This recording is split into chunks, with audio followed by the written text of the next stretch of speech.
I'm coming to you again from the future, although this time I have made a grave error. I messed up the audio for the entire first 40 minutes of this video out of 50 minutes, and I wanted to get it out. I tried the best I could to fix it. If the audio is off in some places, literally bite me. I tried my best. I can't be expected to do anything at this point. It's like 10:30. I'm exporting the video right now, so I promise I'll do better in the future. This is my third YouTuber apology. I hate doing this. I was literally about to hit upload and then I was like, oh, why is my sound off? The sound wasn't off, the sound was gone.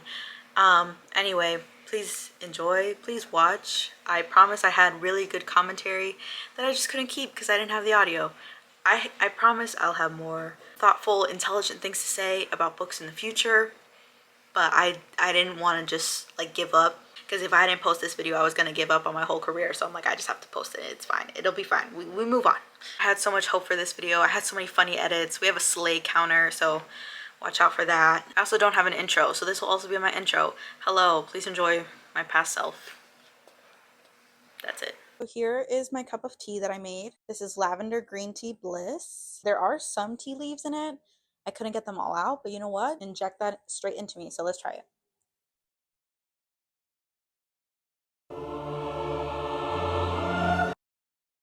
That tastes like tea. And normally I don't like lavender. I said that. It doesn't calm me, it doesn't soothe me, but I like this. And now it's not as hot anymore, so I can actually drink it comfortably. Slay. I also have this bacon, egg, and cheese on an everything brioche bun. Also slay. This is the slay of the century.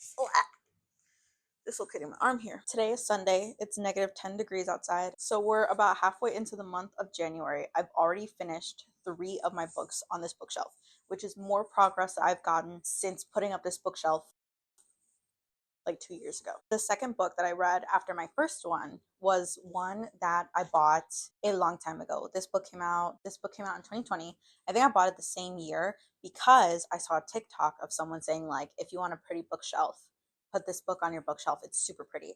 And I was like, okay, slay. I do everything the internet tells me to do. Okay, so we are now almost halfway through January and I've read 3 books now. Super slay. I love myself. Book number 2, and the reason that I made myself a cup of tea when I normally don't drink tea like that was because of this next book. Hello, I come to you from the future. I'm recording for Legendborn right now, but I need to bring y'all up to date right now. So last week, I brought you information about eSIMs, and this week, I'm going to bring you information about other ways that you can help with donations. So right now, as we know, medical care is not necessarily very accessible in certain places, despite some countries having universal health care at the expense of other taxpayers that are not even in supposed occupied country. So I think, and you don't have to, but I think you should donate to Doctors Without Borders. Doctors Without Borders has specifically made a statement that they are providing resources in Doctors Without Borders has also called for an immediate and unconditional ceasefire for the delivery of urgently needed humanitarian aid. So we can help them by providing small donations, whatever you can. Anything helps. I'll be making a donation as I did in the last video because, I believe that if I'm asking you to do something, I should be willing to do so myself. And I'm not necessarily someone that has a lot of income, but, like I said, anything helps. So that's what I will be doing. You can do that too. Otherwise, you can also just spread the word, promote Doctors Without Borders. They're great. That's my endorsement for this week. We don't have sponsors on this channel. I endorse people. So go check out Doctors Without Borders. Make a donation if you can. If not, just continue to spread the word. Continue to engage with content surrounding watermelons. Why watermelons? I don't know. And continue showing your support. We are far from over. We're over 100 days into certain aggressions. So let's do what we can. Anyway, back to your normally scheduled video. It should be A Magic Steeped in Poison. Who knows? Anyway, so that book is A Magic Steeped in Poison by Judy I. Lin. And look, they weren't lying. Look how pretty this cover is. The art is actually by, I follow her on Instagram.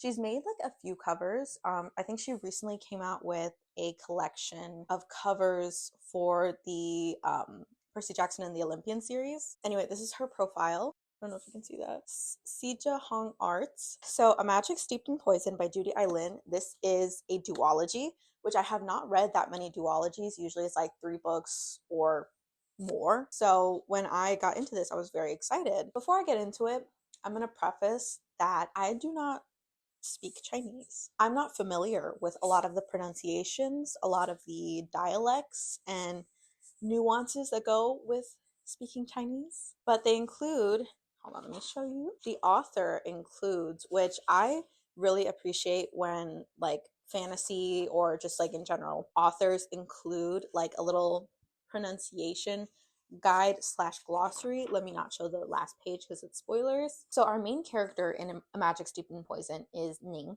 and she is the older sister, or she has one other sister. Her name is, oh my god, Sue. No, Shu. Because Sue is where they're from, but Shu is her name. So our main character in the story is Ning. She is the older sister in her family of two, which is her younger sister Shu, her father, and her late mother. So the premise of this story is, in this world, like the magic is tea, which is why I brewed myself a cup of tea. So it's not like super prominent. The magic and like the laws of this world is something that's like super intricate and super interesting, and I absolutely loved reading about it. So essentially it's tea, right? Okay, tea. But so you can brew, like a normal average person can brew like a normal cup of tea with the same ingredients, but it takes a specific person, a shenang sure, I hope I'm saying that correctly, that has the ability to imbue a tea based on the ingredients with certain magical properties, that so they drink it first and then they share it with a person that they're whatever trying to like put their magic on. It essentially gives them certain abilities. So they go through like a few different kinds. So there's a tea that will make you tell the truth, a tea that'll essentially like bond you with a person. It can make you stronger, it can improve your healing, a whole bunch of stuff. But it's specific to like the shenongshi, like the person that can and has the ability to imbue the tea with those magical properties based on their ingredients. So Ning's mother was a shenongshi in their town of Su. Her father her father is a physician, and they kind of like work together in their like little duo. Amazing, literally slay. So Shu, they say at the beginning that she's like very like squeamish, so she wasn't able to become the apprentice to her father. So she was supposed to learn like this magic, and so she was her mother's Shenong Tu, right? Shenong Shu is the one that like got that has all the knowledge, the like master, and the apprentice is the Shenong Tu. So Ning learned a little bit from her mother. It wasn't like a ton, obviously, because she wasn't the official student of her mom, but she was able to learn some of the abilities from steeping tea. One fateful day, Ning is brewing tea for her mom and her sister from a tea brick. As she's brewing it, she sees like a snake coming out from like the steam. She like kind of thinks it's a bad omen, but she doesn't really put too much into it, only to find out that this tea brick has been poisoned. So Ning is unaware that it's poison. She ends up serving it to her mother and her sister. Her mother ends up dying. She passes away, unfortunately, from drinking the tea, but she manages to make a tonic to force her younger sister, Shu, to throw it up so she's not poisoned and she won't die. So at the start of the story, Ning is escaping her home to travel to the capital of Jia. So Ning is on a mission. She's going to travel to the capital city of Jia, and while she's there, she's going to compete in a competition of Shenongtu to essentially become the royal Shenongshi to the princess after I believe is the empress, she passes away. So princess, I forget her name, Jin. Yes, Jin. That is her name. So Princess Jen is, so she is rising to power, but before she does that, she decides to hold a competition amongst all the Shenongtu to see who will become her like court Shenongshi, because in her family, they really elevated that position and more people wanted to learn the practice. So Ning decides that she's going to enter this competition because she's hoping that as a reward, the princess will give her access to the cure and allow all the best physicians in the country to treat her younger sister Shu, who is slowly dying from the poison tea that she was served. I forget how long ago it was. I want to say it was a few years, but she's slowly dying. So up till this point, her father and, they've been trying to do everything they can for Shu, but it's very evident that she will not survive without a specific cure made by Shenongshi. Ning, with the help of her younger sister, decides that she is going to leave their town and travel to the capital city to compete in this contest.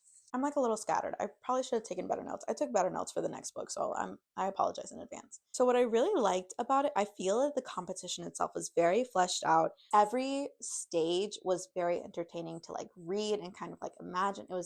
I could very easily see this turning into like a book.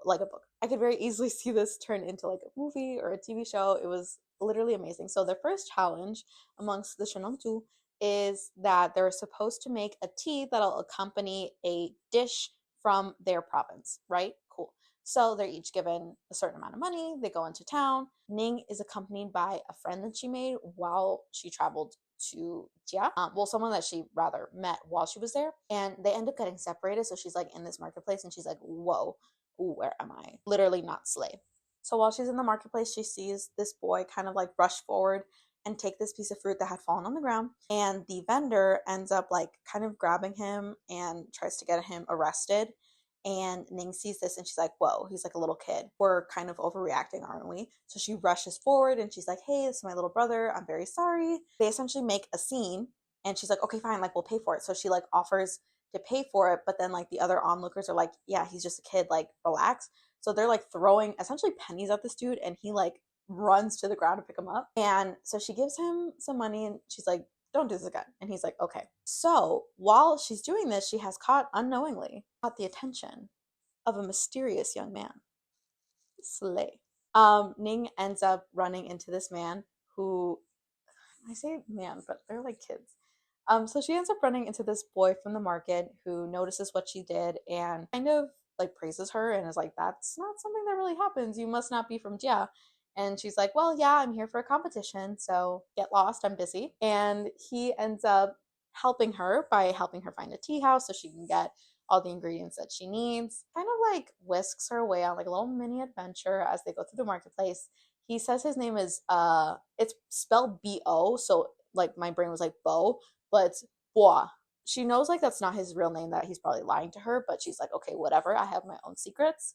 Call me May. That's not her name, it's Ning. They're going through the marketplace and he's very obviously trying to kind of like put up this front and lie about who he is, but there, you can see like peaks of it coming through, and she has like this ability to kind of like poke and prod and prompt him to answer questions about himself without knowing it. So it's like a little bit like of an endearment, and my battery has died. All right, are we back for another sleigh? We're back for another sleigh. So Boa ends up kind of leading her through the marketplace and shows her the tea houses. And so she gets her like ingredients and he insists on treating her to a cup of tea.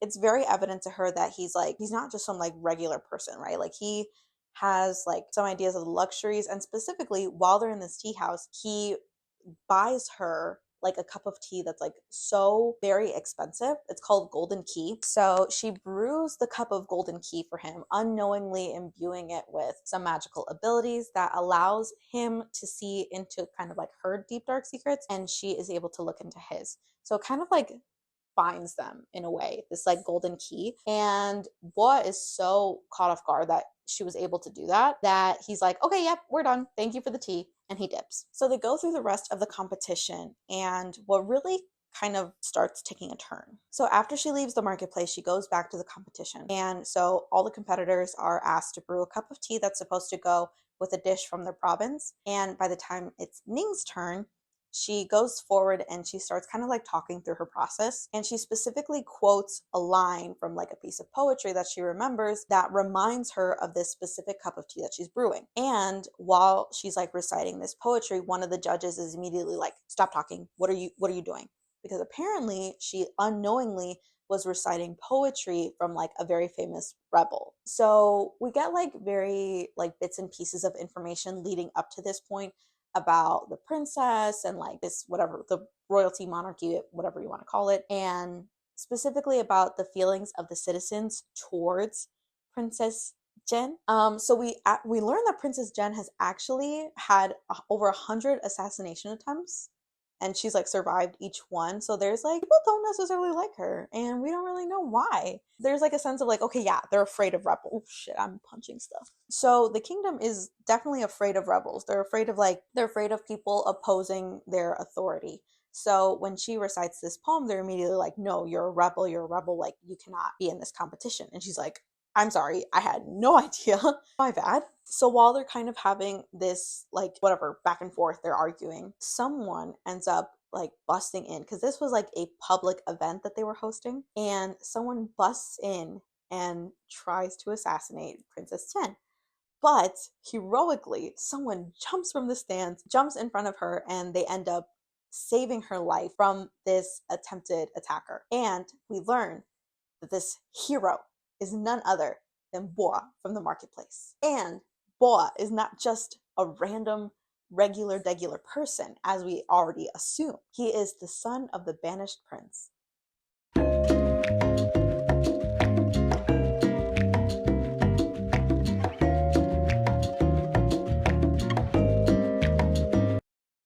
Slay. So essentially the lore behind that's why I'm saying like there's so many like storylines all like running parallel, although we think parallel, but they all intersect at the end. So the banished prince is essentially he's the like brother, no, uncle, but so he's related. So essentially the banished prince tried to overthrow the king at the time, but they whatever, this attempted coup was immediately squashed and he was banished away from Jia and away from their country. So Boa is actually his adopted son. So after he saves Princess Jen's life, he is captured by the royal officials and they're like, what are you doing here? You're absolutely here to try and help your father overthrow the rule again. We're capturing you. And he's like, absolutely not. That's not why I'm here. Da, da, da, da, da. But whatever, they still capture him. So Ning is like, holy shit, who did I just meet in this like random marketplace? This random dude is now suddenly the son of the banished prince. Why did he meet me? Why do I have to know him? So it's a lot of like unfortunate circumstances for her because she's already like under a very close watch because she brought up that like rebel poetry. So Princess Jen actually allows her to continue on in the competition and she's like, okay, slay. But they're like, you need to be careful because they're watching you. And she's like, okay. So Ning ends up getting caught up in what she calls palace games. So she ends up kind of like figuring out that a lot of specifically the male Shenong Tu in the competition are all kind of rigged in there. There is a later scene where she's like helping out in the kitchens and she accidentally gets kind of swept up like being a servant or whatever. They accidentally send her to go deliver food to, I forget what his name is, the Marquis. The Marquis. She's sent to deliver food to the Marquis, which is the person that initially confronted her about reciting the rebel poetry. So she has to go deliver food to his quarters. And she's like, he's going to recognize me immediately. She's so very concerned, right? But then she goes to his quarters and she sees a lot of the other male Shenong Tu in the competition, like in his quarters, having fun times. They're like all chilling. And she's like, this is absolutely not fair. The Shenong Tu are not supposed to like be talking with any of the judges.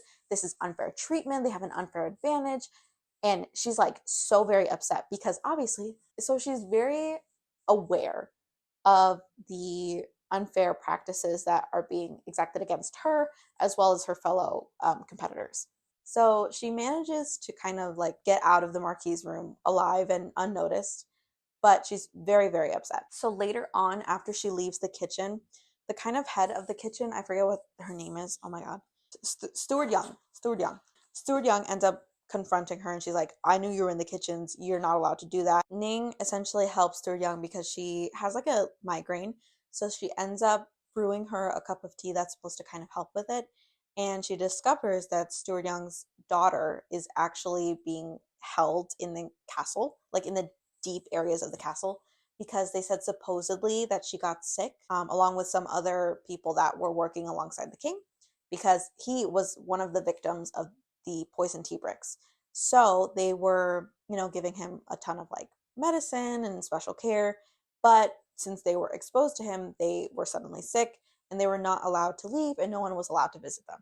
So they're essentially in quarantine.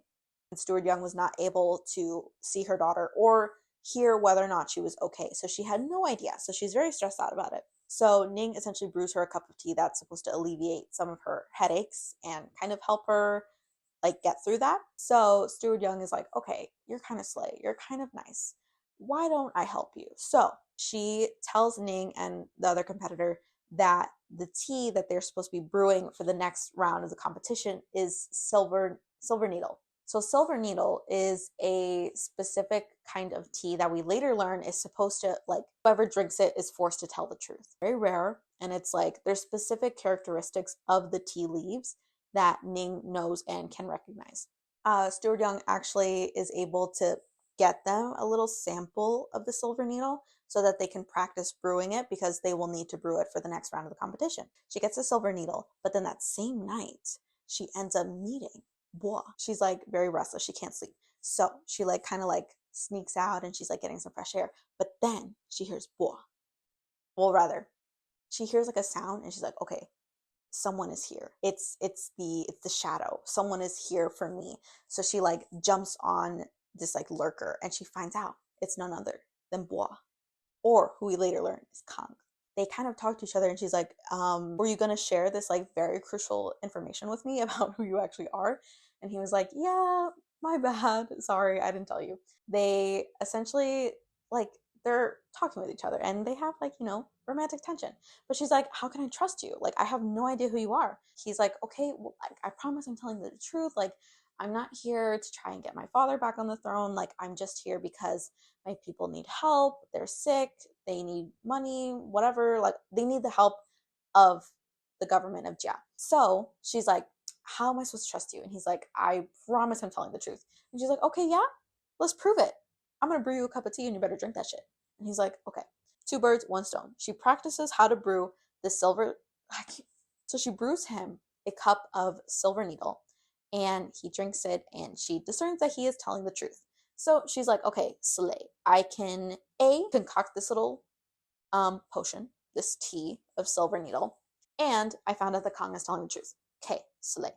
So after this, they agree that they're going to meet again the next night, and she goes back to her room to compete in the competition. So she goes to the second round of the competition, and in this round, they are supposed to prepare a cup of tea for, I believe they're supposed to brew a cup of silver needle tea, which they don't know is silver needle yet, but they're supposed to brew a cup of tea for a different shenong. So they essentially have like 3 cups of teas in front of them. 2 of them are poisonous and 1 of them is not. So the competitor, the shenong, is supposed to make a cup of tea to figure out which one of the ones that have been prepared for them is poisonous. Ning is paired up with this lady that she's from one of the tea houses. It's silver needle. She already knows because she had the insider information. So she's like, okay, I can brew this. But when she gets her like tea supplies, she looks in the cup and she notices that the tea leaves are not silver needle. She notices that they look similar, but it's not the same because they're specifically missing like a fuzz that is on the outside of the leaf that makes it look silver. So she immediately knows that someone has tampered with her ingredients to make sure that she loses. Even worse, like the stakes in this round is like you'll die if you lose. So she's like, someone's trying to kill me. My God. She's terrified. Like a lot of Shenong 2 like didn't even get that far. Like they essentially were like, if you're not confident enough to figure out which tea is poison and which one is not, you can leave now. A lot of them left, rationally, understandably. She's like, I'm gonna fucking die and it's not even gonna be my fault. She ends up like, one thing I really like about her, she's smart. She's smart in the sense of like, she takes a lot of gambles. And I think there's like also like a really good 50-50 of like, it works, but it has like a really high cost. Essentially, like has the idea that she drops her tea set. So everything like shatters and like the tea is spilled. I believe it's the Marquis. And she's like, oh yeah, the Marquis is like definitely the one that's sabotaging me. He's like, you just dropped an expensive tea. Like, what is wrong with you? We should disqualify you right now. She's allowed to grab a tea set from someone that had already forfeited the competition and is allowed to go forward. In this tea cup, it is the proper silver needle. So she's like, okay, I made it out alive. And she brews the cup for the lady and she's able to immediately discern which one is poison and which one is not.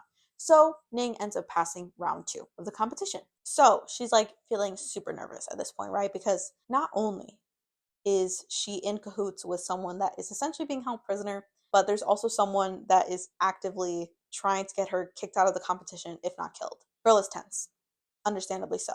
I'm like really speeding through the plot because it's like there's so much that happens at the end and I'm like, slay. Ning ends up going to see Kang, but she ends up kind of, no, No, slay. So Ning is like going through the competition. She's like, okay, I'm kind of scared now. So one night as she's sleeping, she is approached by one of the kind of like handmaidens for the Princess Jen. And they escort her and they're like, she wants to talk to you. And she's like, oh my God, I'm gonna die.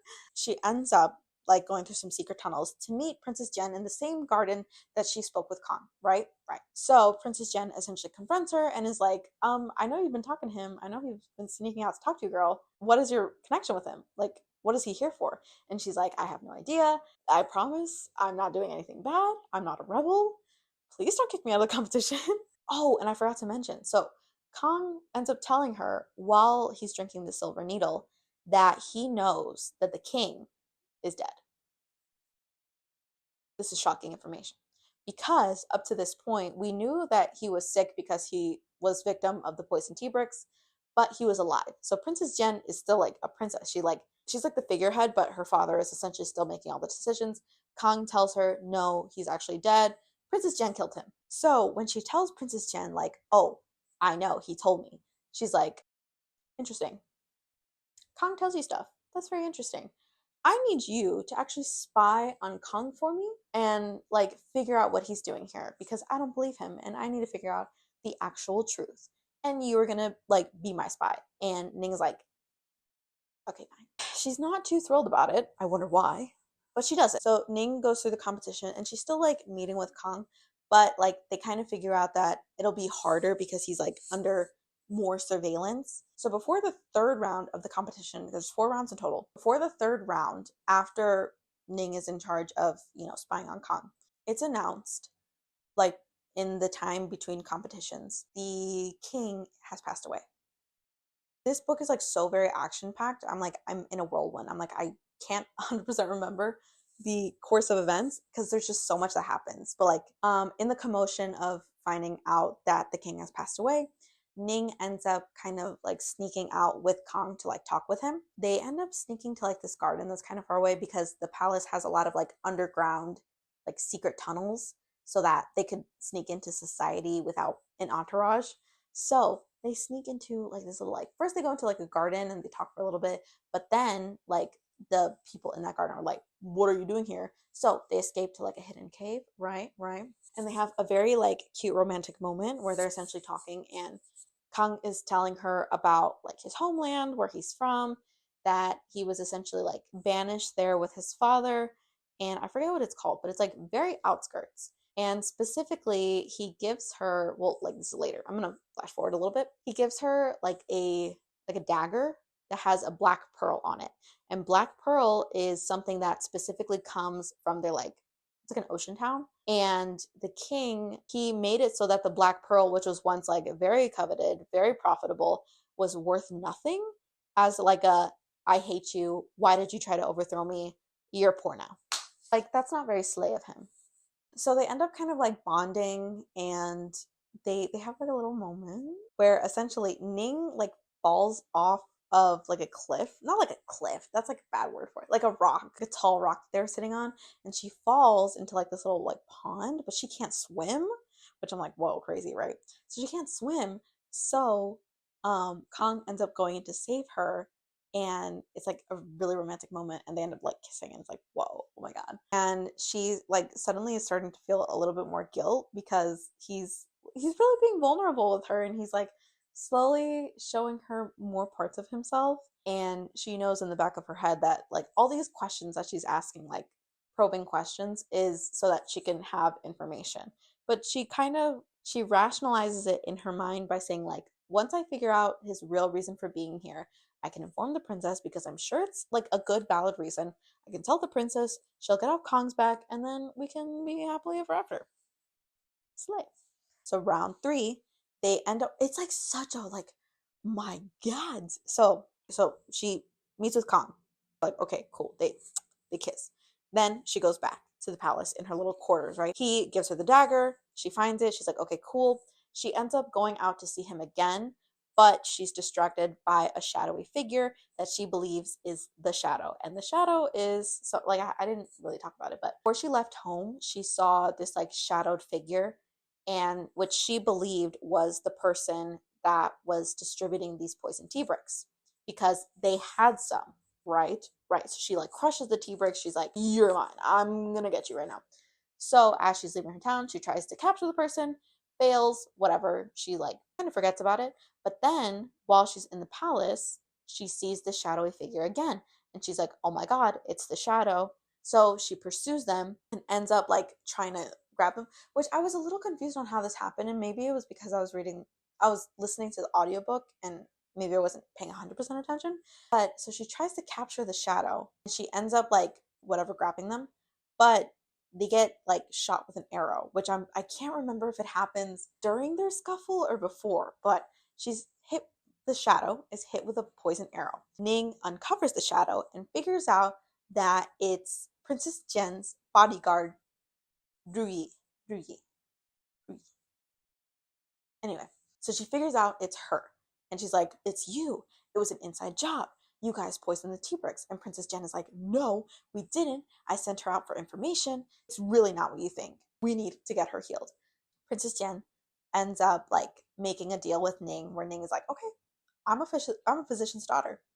I know how to heal your little girlfriend because be who you are for your pride. Princess Jen has a little thing for her little bodyguard, Rui. So she's like, you need to save her right now because I'm gonna cry. Which I almost cried because I was like, oh my God. So that was a pleasant little surprise for me. Like I never expected. Like tips. Never expected, always appreciated. That's me with some good little representation. Anyway, Princess Jen ends up making a deal with Ning so that she will heal Rui. And Princess Jen is like, okay, when we have the antidote, you'll be the first to have it. We'll give you all like access to our like all their resources. She's like, you can have everything you want, save her life. And she's like, okay. So Ning, with the help of her friend, who I keep forgetting what her name is, and I don't know what it is. What is her name? Lian. So Ning and Lian work together to cure Rui of the poison. Princess Jen is like, thank you so much. I'm in your debt. Leave. And she's like, okay. Anyway, Ning is getting some divine help, so she's definitely the protagonist. Like, definitely the protagonist.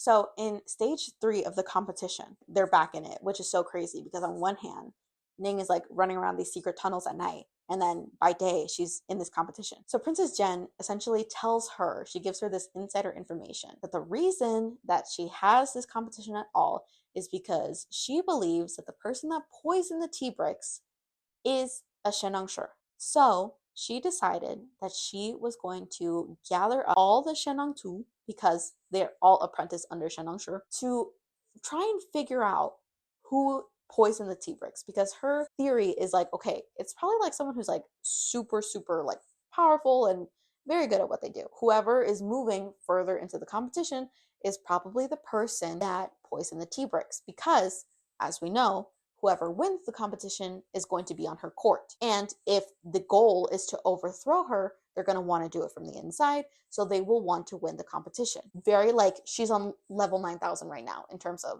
like plans. Princess Jen tells her this information and she's like, Ning, you have to stay in this competition. I need your insider information. So in round 3 of the competition, they're given these birds that I'm just going to say that they're crows because that's how I imagine it, like in my mind's eye. So these birds, so they're paired off into 2. So it's Lian and Ning, and they're paired off together to essentially take care of this crow. But they're specifically like engineered by the like capital to like withstand poison. They are able, I don't know why. I forgot why. But they're able to withstand poison. And so their essential goal for this round of the competition is that they're supposed to get these birds to consume a poison that will kill them and then heal them from that poison. Animal cruelty. Because they essentially say that these birds are trained to not ingest more poison than they think they can handle. So it's supposed to be a challenge of like, okay, so they need to like brew something to force this bird to eat the poison and then brew a cure, which is essentially what they just did with Rui. So they're like, okay, but the problem is like specifically the part where like the healing part is not the hard part. The hard part is getting this bird to eat a poison that will kill it, and the bird knows that will kill it. So they specifically get this like poison, where they said it's like an abomination and that the way that it's created is like despicable, abominable, like literally a sin. Oh, the same night that they get their bird, because they're like supposed to take care of it for a few days, the same night that they get the bird, someone tries to break into their room and kill the bird to like get them out of the competition. But the bird, because it ingests poison and it's been modified that way, is poisonous. So it ends up killing the attacker, but they don't know who the attacker is. So they end up moving Lian and Ning to the library, and they're like, okay, well, whoever doesn't have a bird, like it just narrows the list of suspects, and thus incriminates more of the people that are actually making it to that round. Ends up coming up with this plan. She's in charge of like getting the bird to ingest the poison. So they put, it's like a pellet, they put it into water, and she like gives the bird, no, I don't think the bird ingested it. She drinks a poison that essentially allows her to like almost hypnotize the bird. So she forces it to think that it's literally like dying of thirst, literally hypnotizing. So they force this bird to like go against every fight or flight response, drink the water, get poisoned, and then Lian is in charge of bringing it back to life, right? Cool. And it's just so interesting, which is like obviously a greater commentary about certain double standards. So they pass, right? They pass. They're like, okay, slay, the bird lived. But then the judges are like, that was really morbid what you just did. I mean, so is kind of like forcing people to get a bird to eat poison and then heal it. So they're like, we should really disqualify you because that was kind of sick and twisted what you just did. Then some other dude animates a corpse, defiles the corpse of a poor little snake, and then forces the bird to like eat the dead corpse of the snake that has already ingested the poison. And they didn't bat an eye. You want to know why? It was a male duo that did that. Anyway, so they managed to go through round 3. So they're coming upon the last round. Before they do that, to kind of narrow it down, because it's, I believe, all 6 of them passed. 3 groups of 2, so it was 6 people that passed. And they're like, we need to narrow it down. So they hide little like balls of tea leaves in like lilies, in like these little flowers in like a pond, and they're like, you guys need to go find that. So Ning has like this affinity with like nature where she can like, she's the Lorax, she speaks for the trees, she is able to hear what they're saying, and she's like, okay man, like I know where these little tea leaves are, they're telling me where they are, flowers are telling me, let's go get them. And Lan's like, no, sorry, I'm not advancing in this competition. The princess has entrusted me with some other like missions, so I'm just gonna drop out. And Ning's like, I'm so sad, I'm crying. Okay, fine. So Lian leaves the competition. Ning ends up going forward, and the other like boys are essentially like demolishing every single flower in this pond trying to find it. And Ning ends up becoming the first person that finds her little thing, because the flowers are like whispering into her, and they're like, here, it's right here. Anyway, yeah. So it's her and 2 other people that end up advancing. The 4th round, oh my god. Like, can I tell you that it's getting tense? Like, it's getting tense. We're already at like an hour. So I'm going to speed run this. Okay, so Ning ends up sneaking into where they're keeping Kang. And she confronts him. And she's like, you've been lying to me. And he's like, what are you talking about? No, I haven't. So they end up getting into like a fight. I forget why they were arguing or why she thought that he had lied to him. No, I remember. This is like after round 3. Ning ends up meeting with the princess, and because she's like, okay, yeah, you're gonna tell me, like, what did you find out? Ning is like, oh, like, no, he doesn't have any ulterior motives for being here. Like, he's just here, he's just chilling, he's great, he's fine. They're like, no, actually, he can't be trusted because one of the ingredients in the poison tea is a seaweed that comes from his province. And she's like, no, you're lying to me, he would have told me that. And they're like, sorry, he's like not a good dude. And she's like super mad about it. So the next day, she ends up sneaking into his quarters, pretending to be like a servant, and she confronts him, and she's like, you lied to me, you knew I was looking for this like poison stuff, I was looking for the cure, my sister's sick, she's dying, you like know who made the poison, and I will never forgive you. And he's like, what are you talking about? They have like a really big falling out. Fast forward, it's round 4. As they are getting into round 4, it's 3 of them. Cool, right? They all get ready. Slay. So at the beginning, prior to the round starting, Princess Jen announces that she is like gonna start ascending into her role as queen, but specifically that she is betrothed to Kang, her cousin. Whoop, whoop, is the son of the police. Whoop. I mean, obviously they're not like blood related, but still that's weird. Monarchies will do anything to rationalize keeping it in the family. Ning is like super like upset about it with reason. And she's like, I shouldn't be like upset. He's not a good dude.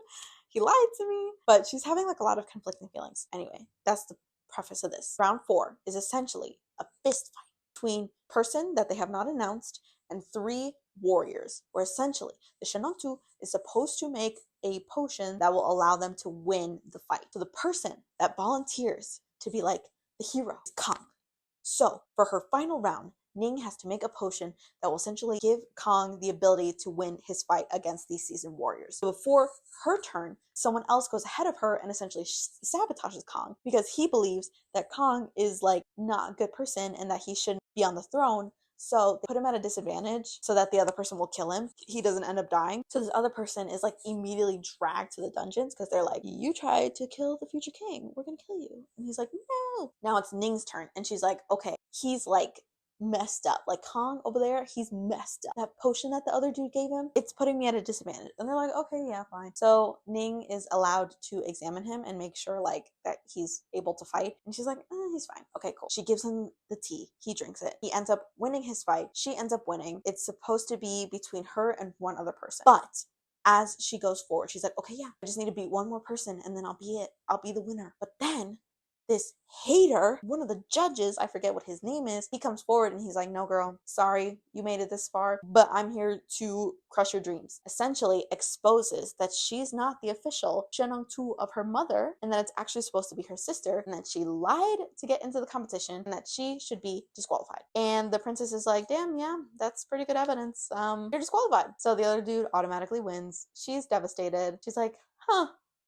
That fucking sucks. So they're essentially having like a banquet for the winner and Ning is like supposed to go, but she's like, no, I don't want to go. This actually sucks. She finds out that she got a letter from her father along with like a piece of embroidery from her sister. And her dad's like, your sister is not doing well. I know you're advancing probably very far in this competition. I know you're doing great. You should come back and say bye to your sister. And so she has to deal with that. She just lost. She's like, I did all this for nothing. I need to go back. She is like all sorts of stressed. She ends up going to the kitchen to kind of like, no, someone from the kitchen comes up to her room and is like, they want you in the kitchen. And she's like, I'm not supposed to be there. Like, I just want to go home. And she's like, okay, no, but they really want you there. And she's like, okay, fine. So she goes to the kitchen and she helps them like make some pastries for a little bit. And she's like, okay, I'm like feeling better. I'm like gonna go home and we'll deal with it, right? But they figure out that at the banquet, some of the people, including the people on the court, have been poisoned. The Princess Jen, is locked up in her room by the Marquis. They end up capturing Ning as well as a lot of people in the kitchen because they're like, you guys poisoned the food. They have like an informal trial for Ning because they're like, you did this. This is your fault. And she's like, you guys are trying to get rid of me. You guys are on the banished prince side, because she essentially figures out that it's all like an elaborate plan to get the banished prince back on the throne. And she's like, you guys, and it's specifically the person, the chancellor, that told her that Kong couldn't be trusted. So she's like, you guys, you did this, you fabricated this, and now you're gonna kill me? Because they essentially sentence her to death for the next morning, right? And she's like, I'm gonna die, and I'm gonna die with dignity, which is hard as fuck. They throw her in the dungeon. She ends up meeting the boy that tried to sabotage Kong, and they talk for a little bit, and it's very sad because he's like, I'm gonna die, please say hi to my mom for me, please tell her like this and that, and you know. So they essentially make a pact, right, in this dungeon. And she's like, okay, because Ning is like, we're gonna get out of this. And he's like, you're gonna get out of this, not me, girl. And she's like, don't say that. And it's very sad because Rui essentially comes out and she's like, she's healed, right? Like she's feeling better now. No longer poison arrow. And she's like, okay, Ning, let's go. We gotta go. We gotta escape with Princess Jen right now. And she's like, no, we have to save my friend. So Rui's like, okay, fine. So she goes to her friend and she's like, he didn't make it. And it's very sad. She's like, okay. Someone's gonna fucking pay for this, right? Cool. Rui, Ning, they go, they get Princess Jen, and they're like, okay, we gotta go now. So they end up escaping to one of the tea houses. While they're escaping, they find one of the little tiny small boys that works in the kitchen that is like the lovable little rascal throughout the story. His name is spelt in a way that makes it difficult for me personally, but the way that I heard it was like cheer. Anyway, him. They find him and they're like, okay, yeah, we'll save you. Okay, cool. They go to the tea house. They meet with like an astronomer, which is like even rarer than a Sure. So he ends up like kind of like telling their fortune. He's like, okay, you guys, you gotta leave, right? Cool. So as they're trying to escape, they end up getting cornered because they're dressed as like guards, right? So they end up like getting found by other guards and they're like, oh yeah, come on dudes, we're gonna drink some wine. And they're like, okay. So while they're back in the tea house. They're trying to like find a good time to leave because they're blending in with the guards, right? They're trying to find a good time to leave. But as they're like getting ready to leave, someone comes in the building and it's none other than the banished prince himself. Punch me in the face right now. The princess is like, he's gonna recognize me, we're fucked. So Ning ends up like super fucking slay making a tea that essentially like messes with people's like perception. So the dude is like able to recognize them and he's like, you look like mildly familiar, but he like, it like blurs all their facial features. So he ends up coming to them because he's sharing a drink with each and every person. This is important. And he's pouring something in each person's drink. He ends up sharing a drink with both Ning and Princess Jen. And he's like, I can't put my finger on it, but this is weird. So he drops a vial of some of the stuff that he was putting in each of their wine drinks. Ning's like, yep, okay, let's go. So they end up escaping, right? By pretending that they're drunk. So they're with Ruyi. Ruyi is like not in a good shape. Like she's like healed, but she's had like a lot of magic in her. So they're like, you need to come down off of that a little bit. Like the painkillers are too high right now. We gotta adjust. So they end up trying to escape. But while they're escaping, their like wagon essentially crosses paths with Kong's. But Kong, even though he like recognizes that it's Ning, doesn't stop. And one thing that I was like, oh, I kind of didn't like is that, so after round 4 like ends all the way through like the end of the book, we don't see Kong again. And I was like, ah. So it makes me feel, and I know it's like purposeful, but it was like, it like makes you feel like, okay, like who is Kong then? Like what side is he really on? Because he's obviously like roaming freely outside of the palace now that Jen is not there. So is he really on his father's side? Yes or no? It's all up in the air. And my battery is out again. Okay. Slay. So it's the end of the book. So Ning, Princess Jen, and Ruyi end up going back to Ning's home. Correct. So while they're in their travels, it suddenly clicks because her younger sister Shu ends up sending Ning a piece of embroidery because she embroiders. And at first she was like, oh, it's just like a nice little gift from my little sister. But then she realizes that her younger sister Shu had actually been trying to experiment on herself to figure out a cure for the poison tea. Right. So she was experimenting with a lot of stuff. And she figures out that her sister has sent her the ingredients for the cure in this embroidery. This is a very competent bloodline if I've ever seen one. But what Shu didn't understand at the time was that there's like a specific missing ingredient, because the way that like poisons and cures work is usually like an opposite. So, oh my god. Okay, I'm gonna have to record that whole last part over. Thank god it was only like 5 minutes because this thing turned off. I hope that didn't happen with any of the other audio, or I swear to god I'm gonna lose my mind. 5 minutes of content gone.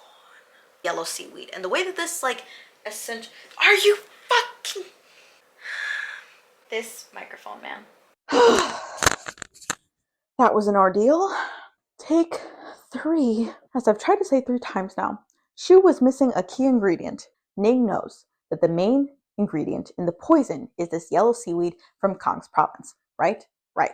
And the way that tea works in this world is that for every like ingredient, there's an opposite ingredient. So she figures out that the cure has to be made with the exact opposite ingredients as the poison. Right. So she figures out that the opposite of the yellow seaweed is the black pearl. And the reason it's the black pearl is because, as we know, the late king did some market manipulation to make sure that the black pearl was worthless. So no one else has the black pearl except the people in this province. So when they made the poison, they made the cure the black pearl because they would be the only ones that had it. No one else would, and then their people would be safe. Right? Right. God. And the black pearl was in that little vial that Ning picked up from the banished prince and the thing that he was like pouring into everyone's drinks to make sure that they'd be safe. So Ning goes back home. She finds her sister. She has deteriorated greatly at this point. She's like, okay, I need to make this cure and fast. Ning concocts the cure using the exact opposite ingredients. She astral projects this like into her sister's mind, and she essentially like kind of pulls her out of the clutches of this snake that is like the embodiment of the poison. She clutches her from the like claws of death, and Shu like comes out of her little fever dream, and she's like, okay, I'm good. My sister, I've missed you so much. And then Ning falls to the ground and everything goes black. And that's the end of the book. A proper cliffhanger if I've ever heard one. Like, I've had cliffhangers in like movies, TV shows, like all that good stuff, and it was fine. It was cool. I've never had a cliffhanger this bad in like a book. The only thing I can equate it with is like maybe The Mark of Athena, which, like, okay, spoiler alert, this book came out like probably a decade ago. But in The Mark of Athena, when Annabeth and Percy fall into Tartarus, like, yeah, that was like, okay, what's going to happen to them? But that didn't even happen to like the end. That wasn't the last page of the book. That was like, there's some stuff that happened before. But the last page of this book is literally Ning passing out. We don't know what happens to her. It's crazy. So it was definitely very entertaining and definitely something I hadn't seen before, which was like very intriguing to me. So I was like, okay, cool. Overall, I rate this book a 5 out of 5. I loved it so much. The next book is A Venom Dark and Sweet. I do not have it, so therefore I can't read it until the end of this project. I will have to be on a cliffhanger for the foreseeable future. I'm not too excited about it, but I'm excited to read the second book when I get the chance. And this author also, Judy I. Lin, has another book coming out. It's a standalone. It's called Song of the Six Realms. It's a standalone, also cover art made by the same person. It's coming out April 23rd of this year, 2024. I guarantee it's going to be good. Like, I already know. I know she's about to eat heart herself. So I'm going to keep an eye out for that. Will I buy it? Maybe. She might get me to break my little oath. But I'm going to really hold out. I'm going to try. We'll see what happens. Maybe someone gifts it to me for my birthday. That was A Magic Steeped in Poison. A very disorganized, very disconjointed. I should have taken better notes and I apologize. Consider this my first YouTuber apology. The next book, I took very good notes, very excellent notes actually. So it'll be so much better and so much more entertaining because I hate this book. The next book I'm going to read. The next book I'm going to review, which will be in the next 5 minutes. So keep an eye out for The Water Wars by Cameron Stratcher. It's not good. Spoiler alert. This is my third time trying to record this little ending. Go read A Magic Steeped in Poison. Go read the Tea Duology. And then go read her little standalone that's coming out April 23rd, 2024. Check out the cover artist. She's great. Beautiful artwork. Beautiful art style. And that's it. I'm a little tired after this. I'm not going to lie. I'm going to go have cold brew.